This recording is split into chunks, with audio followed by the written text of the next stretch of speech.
Okay, so welcome to episode 16 of the Golfing Secrets podcast. A little bit different this one, as you can tell. You can see my ugly mug if you're watching the video version of this. And so doing things a little bit different this week.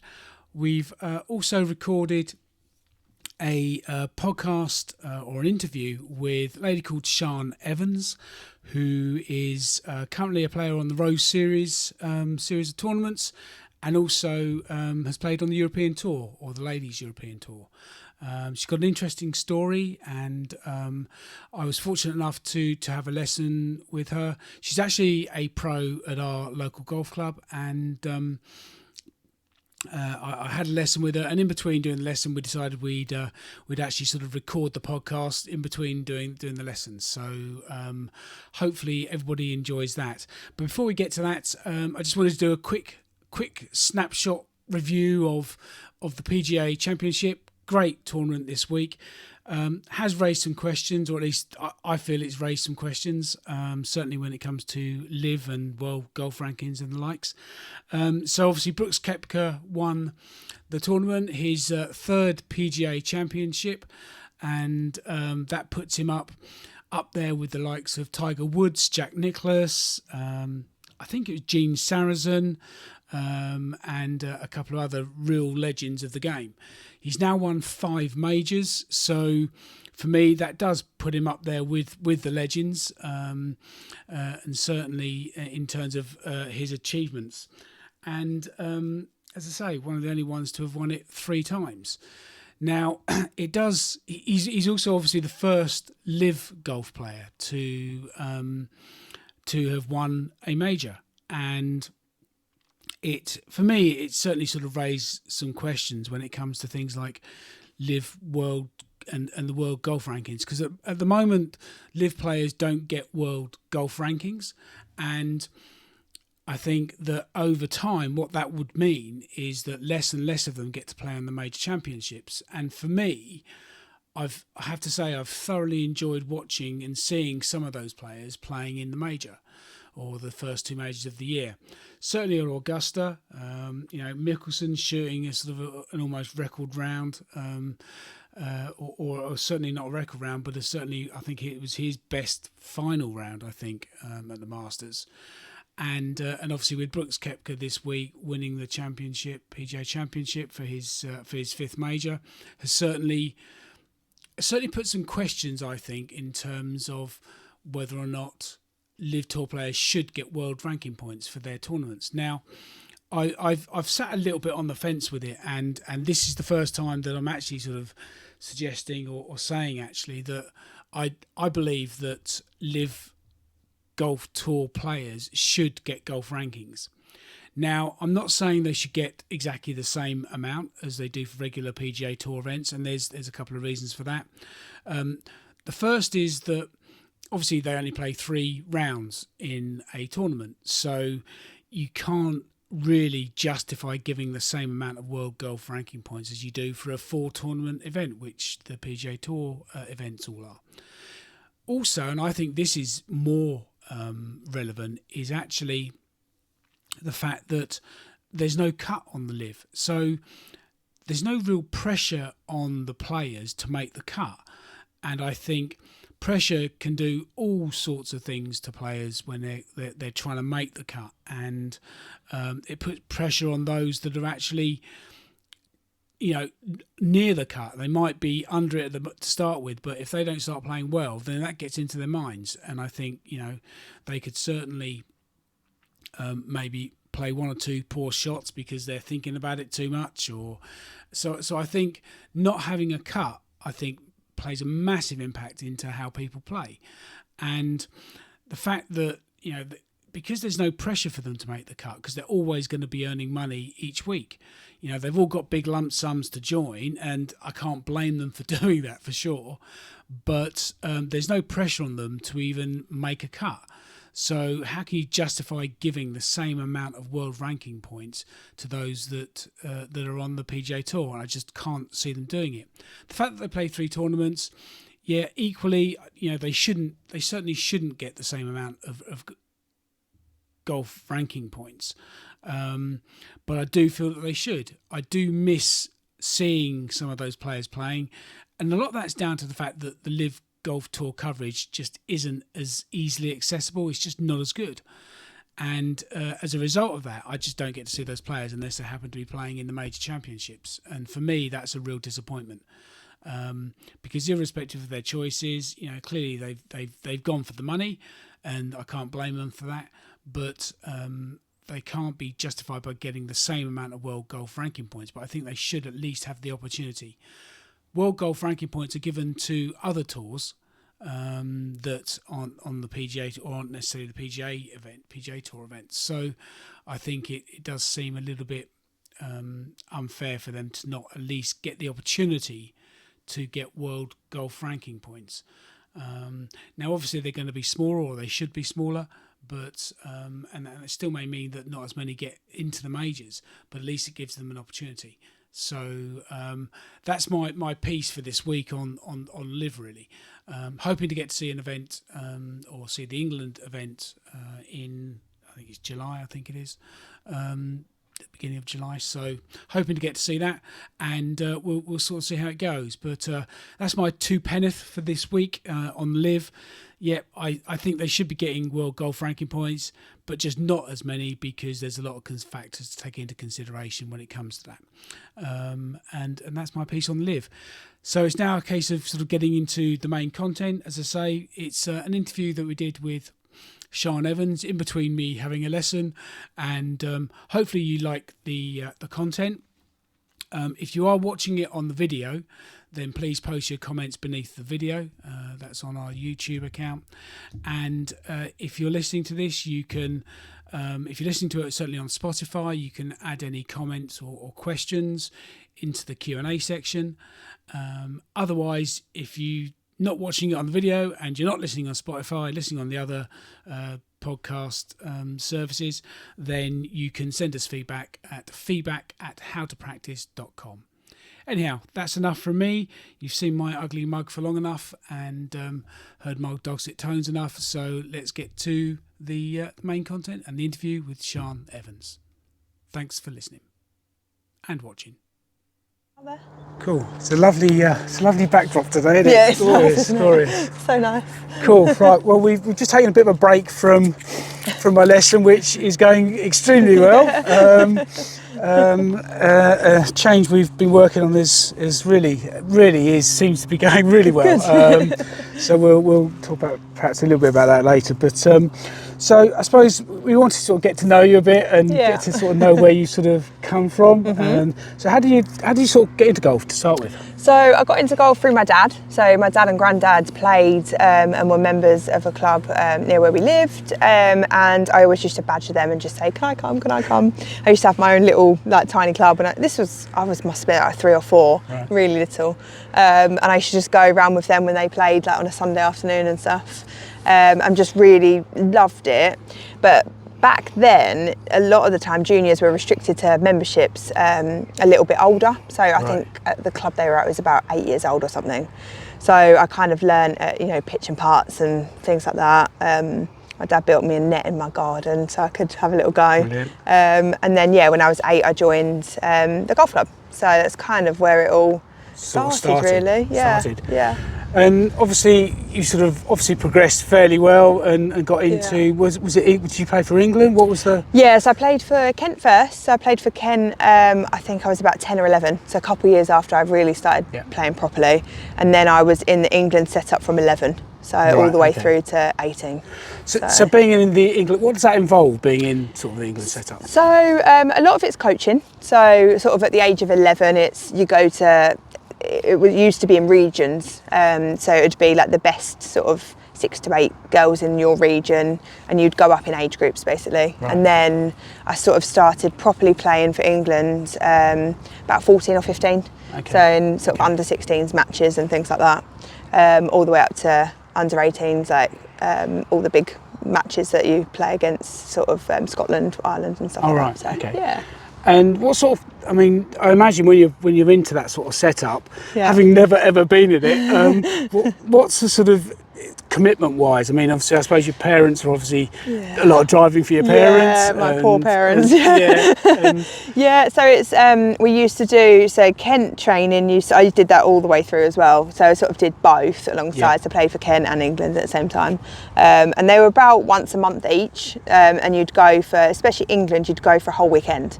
So it would be after school on a Friday, driving up to Woodall Spa, getting dropped off. Mum and Dad having to go home, come back and pick me up again on Sunday. So it was kind of, it was a massive commitment from them. But it was, a lot of training, a lot of, like I said, these coaching weekends. We'd play a lot, sort of practicing together and things like that. Is it predominantly sort of golfing in terms of swing and coach management and course management, that sort of thing? Or was it sort of fitness was obviously a thing then as well? It's not as though we were not talking that long ago. No. I mean, we're talking. So I'm 31 now. So it's when I was a teenager. So it was sort of beginning the fitness stuff back then. Obviously, it's a lot more involved now, I think. But we had physio, all that sort of stuff. Sort of teaching us how to use stuff in the gym and all that kind of thing. Diet. It was all very much like a learning process. You started from the beginning and worked through. But no, it was brilliant. I loved it. We did a lot of psychology as well. So we used to have psychologists come in and speak to us. But from a coaching point of view, it was actually a lot more course management, I would say. We would go out and play a lot more with the coaches that were assigned to us and things like that, rather than necessarily a lot of swing work, because everyone kind of had their own coach. And I suppose because you're already identified as being a good player, so it's not, they're not going to want to change your swing necessarily. It's more about the other side of it. Yeah, definitely. Okay. And so then that sort of has led to you then went out into the States to do. So what happened sort of there? How did that come about? So I started. So it's usually to go to the States, it's a bit of a process. You have to be looking probably about 2 years before you're due to go. Right. Just from a recruitment point of view, and you actually usually commit to where you're going to go about a year before. So at 17, you've kind of got to know where you're going by then. So I started writing to a lot, well, I say my dad helped me a lot, started writing to all the different colleges that I kind of were interested in. And I sort of picked out the ones that I was, I like the look of that, or, that's a good area, that kind of thing. Got a lot of responses back. Actually met a few of the coaches at the British Girls, because they used to come over. Oh, right, okay. So they would come over and recruit at the big tournaments like British Girls and stuff. So I met a couple of them there. They were like, we're really interested. Why don't you come out and have a visit? So I visited 4 different universities in a short space of time, and then they offer you what they want to offer you. So I had 4 brilliant offers, so then I had to choose where I wanted to go. Where were the offers from? The offers were Georgia State University, which is Atlanta, Florida State, UNLV, which is University of Nevada at Las Vegas, and then East Tennessee State, which is where I actually ended up going. And I had 4 full scholarships offered, which was amazing. Which is good. Which was amazing. And I actually just it's funny because my dad was like, you're not going to Las Vegas. Right, okay. In the nicest way possible. He was like, I'm not sure this is the place for you. It was, it was great, but that's not. The dad mode switching in. Dad mode, I can see that. Yes, and then I chose from the other 3, and it was just more, to be honest, where I ended up going was a lot more European based. So the whole time I was there, the whole 4 years, I don't think we had one American on our team. We were all European. I had a couple of Canadians, but it was much more sort of European based. So I felt like I fitted in a bit more in that situation. And this is East Tennessee. Yeah. So what's the name? What's the name? The logo? What's the Buccaneer? So it's a pirate.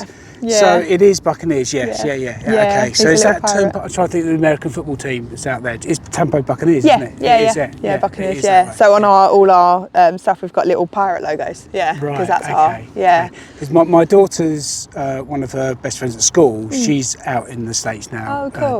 doing golf out there.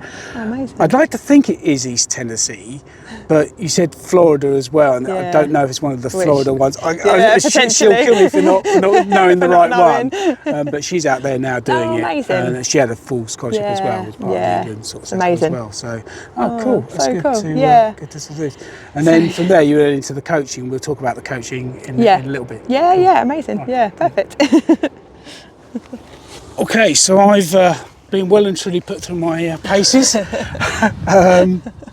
Thank you for that. You're welcome. A bit to work on, but it was certainly really, I think will really help. Yeah, very productive, I think. Very good. Yes, indeed. Yeah. It's nice to actually see it's funny when you go to lessons, if you don't come out of it thinking as though you've actually achieved something, I it know. can be a bit demoralising. Yeah, it can be. And you see, well, just from you've totally changed your shot shape and miss, so which is amazing, really. Yeah, if you think at the start everything was outright, and then now everything's drawing slightly left, and just so it's been a much nicer strike without having too much effort and changing too much. Yeah, exactly. Felt quite sort of natural. So fingers crossed that will now be record scores now. Hopefully. Here we come. So before we were talking about college and out in the States, and then so what was the next sort of transition for you? So what sort of? So I played so much out in the States, and always thought, right, I'm going to turn pro. That's it. Yeah. I'm going to play full time. That's kind of my goal. I actually got injured in my last event out in the States quite badly, bad wrist injury, and obviously I couldn't have all my rehab and stuff done there, which would have been brilliant because I think they would have probably picked it up sooner what was wrong. Right. But I had to come home because my visa ended and all sorts. So I came home and was basically told, you'll probably never play golf again, not to a competitive level, just too much damage and whatever in my wrist. So I didn't play for about 8 months. Right, okay. So I was like, oh God, what am I going to do? Not sure. So I started my PGA and was just going to go straight down the line of just coaching, working, sort of dealt with, the fact that I probably wouldn't play. So on that, in terms of, so the route to sort of getting onto tours and things, do you have to be PGA qualified? No. You don't have to be PGA qualified? No, to get on tour, you just have to go to Q school. Right. Yeah, that it effectively, yeah. Okay, and that's the same for, obviously, because I don't know as much about the ladies' game in terms of how that works. Yeah. Is it similar? Similar to the men's, yeah. So I did do Q school twice, which I'll come on to in a second. But similar to the men's. I think men have 3 stages where women have 2, so it's slightly shorter. Yeah. But you have to go to Q school. Still do. Basically. Okay. Right. So a difficult time then, really, I suppose. Yeah, it was. Yeah, it really was. But I sort of come to the terms of it that was going to be the case, and that was it really. So I thought, right, got a job, started my PGA. That's 3 years of university again, so I'd just done 4 years. I was going into another 3 years, but working at the same time, which was great. Absolutely loved it. And then I saw a chiropractor. Someone recommended to me, so this was about 8 months later, who literally fixed my wrist in about 2 weeks, which was just unbelievable. They said, I can't believe you've been told what you were told. So, yeah, so it's a bit of a miracle. Did you want to go back and beat down those doors? Yeah, I did. And sort of... But I mean, I wouldn't be here where I am now without doing my PGA, I've met some amazing people, worked at a couple of great clubs, obviously here now at Rochester, which I absolutely love. So I worked for about 3 years, I would say, sort of doing PGA events in the region and things like that. And then I thought, right, I'm going to go to Q school. Those PGA events, they're ones that are set up for teaching professionals for the main? Is that what? Yes, mainly, although because when you do your PGA, yes, you've got teaching professionals, but there are people on there that play full time as well. They sort of do a bit of both. So the standard is very good. Tournaments are good. It's quite, prize money and stuff's good. So yeah, no, they're really good events. So yeah, from that I started to play on that for a bit, and I thought, oh, you know what, I'm actually going to give this a bit of a go. Went to Q School for the first time, got through first stage, just missed a card by a couple of shots in the second stage. So I thought, right, I'm really going to give this a bit of a go now. Going to play a bit more full time, but like based in England, and I did some Ladies European Tour Access series, which is the sort of the tour below.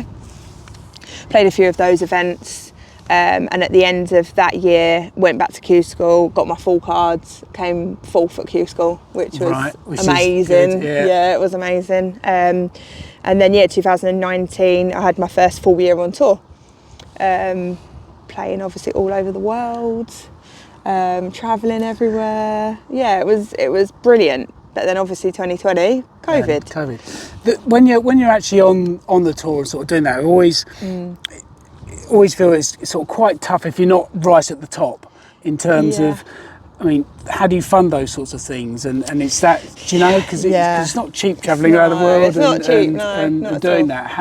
How did you find that sort of? So part of it. I did a bit of fundraising. So the club I was at before were quite supportive, and I did a bit of like fundraising with them, with sort of my own charity day sort of thing, which was brilliant. I had a little bit of help from a smaller sponsor who sort of helped me out a bit as well, which was brilliant. But other than that, it was prize money. Was it? Yeah. Was it? Yeah. And the prize money, I mean, obviously the Ladies European Tour is obviously that bit better, a lot better than you're likely to get in the local PGA sort of events. Yeah, of course. So you did a year for that, and then COVID hit. COVID hit. Still continued to play though. So we at the beginning of COVID. So that sort of it was sort of started in January, didn't it? Really. Yeah. Well, in January I went to Australia. Right. Okay. So I was flying, and it was the most surreal thing because obviously here we weren't totally aware about it, but I flew to Hong Kong to go to Australia, and I remember texting my parents saying, God, something's not right, this is really weird, because they were all wearing face masks and everything, whereas we didn't wear them for a long time, did we? So I thought, God, this is weird. And then sort of was in Australia for about a month, went to the Middle East, and then went to South Africa. And we kind of got rushed out of South Africa in the end because of lockdowns. That's kind of when they're all starting in March. Yeah, so in that sort of 2-month period I was away is when it all sort of happened. And then we didn't play a tournament again until August. So yeah, it was and considering you're at that time, you're obviously on a tour and you're making your living by playing, aren't you? That's where you're getting your sort of income from, ultimately. Yeah, exactly. So during that sort of period, did you then go on to, because there were other, who was it? Justin Rose. Yes. He had the Rose sort of series which he introduced. Which I did, sort of part of that, and you did that. Yeah, which was brilliant. And obviously that series now is still going, which is amazing. So it's got a lot of support, a lot of the girls support it. It's obviously got good funding. It's brilliant, and I think it will continue. They've now made it into, so we've just had the 5 one-day ones, and then there is a 3-dayer at Brocket Hall in September. Okay. So that's good prize money. I'm sure I've played at Brocket Hall. Yeah. I'm sure I've played there. It's called the Melbourne Club now. The Melbourne Club, at Brocket Hall. Okay. All right, okay, so bit of a dodgy time through COVID, as I suppose for everybody. And then so did you just stay doing the Rose and then Ladies European Tour again, or what was the? Yeah, I did. So I did the Rose, and then when European Tour started up again, I played those. And in that time, I just started working here. Right. So that sort of coincided with that. Played the rest of the season, and then 2021 again. Obviously, still COVID. Struggled a bit with funding. Travel was very difficult, and it was because I was working. It was all the sort of isolation periods and things like that, and I found it very difficult to balance it all out. And I think at that time it was, if you travelled you had to isolate, and then I couldn't work. So I just said, right, I then got injured again, not seriously, but I had a shoulder injury. I said, right, I'm not going to bother. I'm just going to work and play. I played in a couple, and that was it really. And then, that sort of. So is that sort of where sort of the coaching side of it is really sort of, that's your main thing now? Are you? Yeah. So I know recently you've had some results go pretty well. Yeah, definitely. Can't remember what the events were, but I think you had a win and a... Yeah, so I had a win in the Guildford Alliance Championship. So the Guildford Alliance is sort of a long-running, I would say it's like a pro society almost. It's based in all the sort of best clubs in Surrey and Hampshire throughout the winter. So it's like a October to April kind of series of events, order merit type thing. And we played 36 holes at Walton Heath, and I won it. Walton Heath, this is where the British Masters was played. We actually went up to that one to watch that, which was good. Yeah, so now I won that, and then I came 6th at the Rose Series at the Grove. So Nice. which was really good. Yeah. My brother's just had some lessons down at the Grove. Have they? I think, Nice. or recently. So, nice. Okay, so has that sort of made you think? Obviously, you're still doing the coaching. You enjoy doing the coaching. Love it. Yeah. Is there a part of you that says, or perhaps focus back on to the... Yeah, so this winter I had a bit of a, I don't know what you'd really call it. I just said, right, I'm going to actually put a lot of effort in this winter and work on things that need work, my swing and different bits and bobs.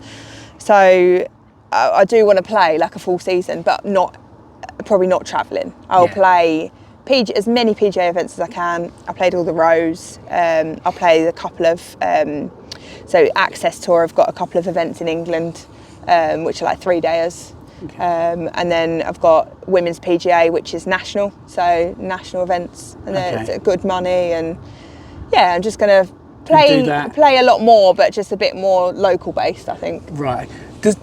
With some of those events, does that sometimes give you access, if you do well in them, that then gives you access to maybe the odd European Tour event now? The Access stuff especially. I've still got a partial European Tour card, so it just depends on if I can get into any events or not, if I might play a couple, or even for next year maybe.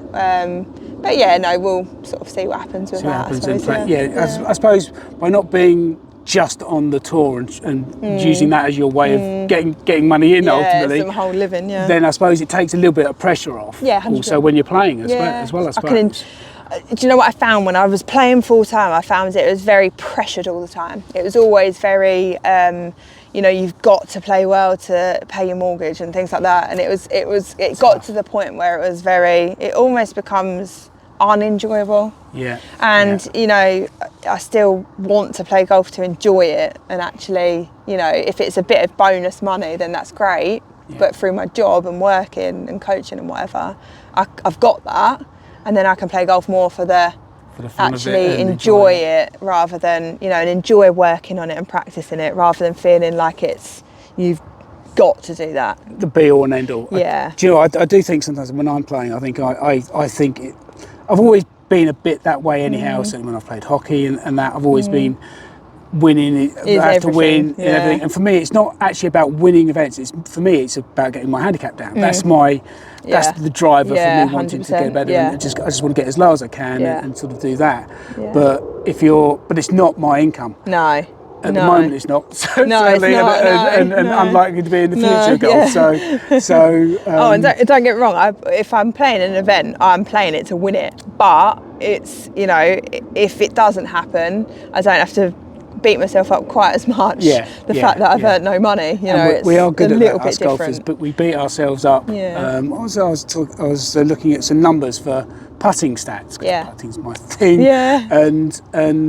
And we were looking at the make percentages for certain distances, and I think it was something like on the PGA Tour from 10 foot and in, they're only making sort of 50% or something of them, and we beat ourselves up if we miss a 10-foot putt. I know. And it's I've definitely taken that certainly into my putting. I tell my lessons that all the time. Just don't you set our expectations too high. Yeah, definitely. But it's certainly sort of good to do. Yeah. So coaching's the thing, and you're sort of doing that.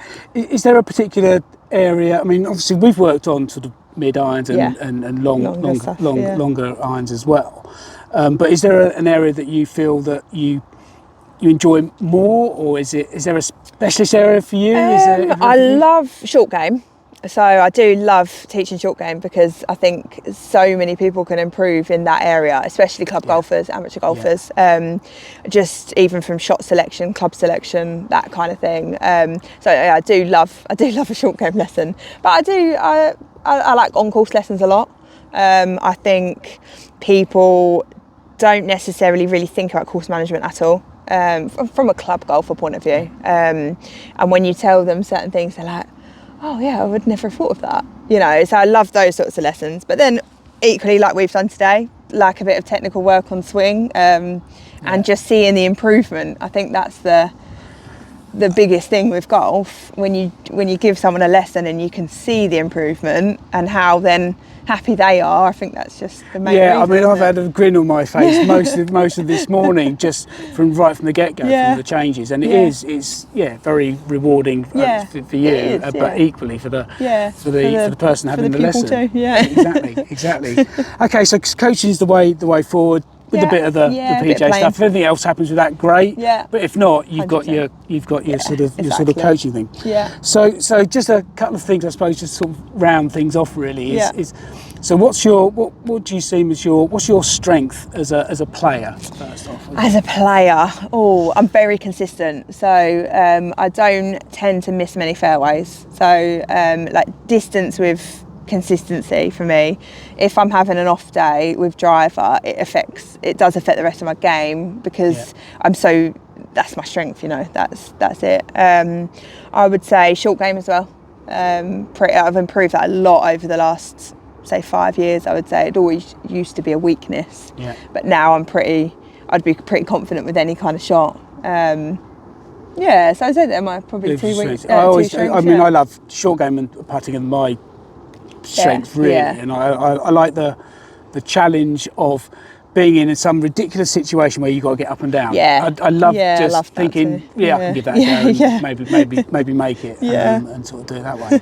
And what about weaknesses then at the moment? So you said short game in that. I'm sort of airing maybe sort of the longer stuff. So I've been sort of consistent. So I'm very consistent. I would say it's not so much like my long game would be a weakness. I would say being very picky, not hitting it close enough within 120 yards probably. That's always, you've got to give yourself a chance for birdie. I would say, just looking at my sort of footage from the hole and things like that, I probably don't hit it close enough with wedges, and then I'm always trying to improve putting. So I've always struggled with putting.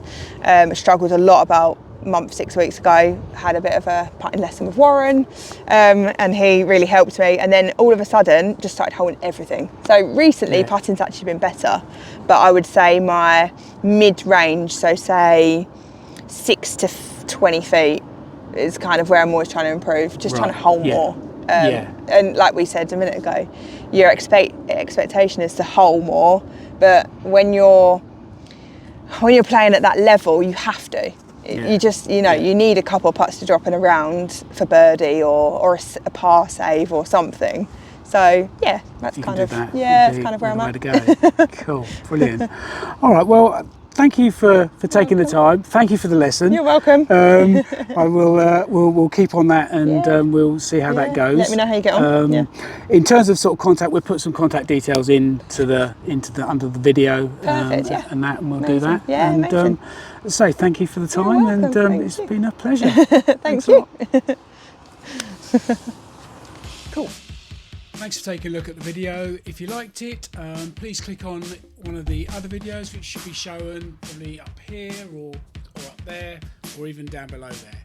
So check out the description. There's links to all the various channels we run. So please do take a look, and thanks again for watching.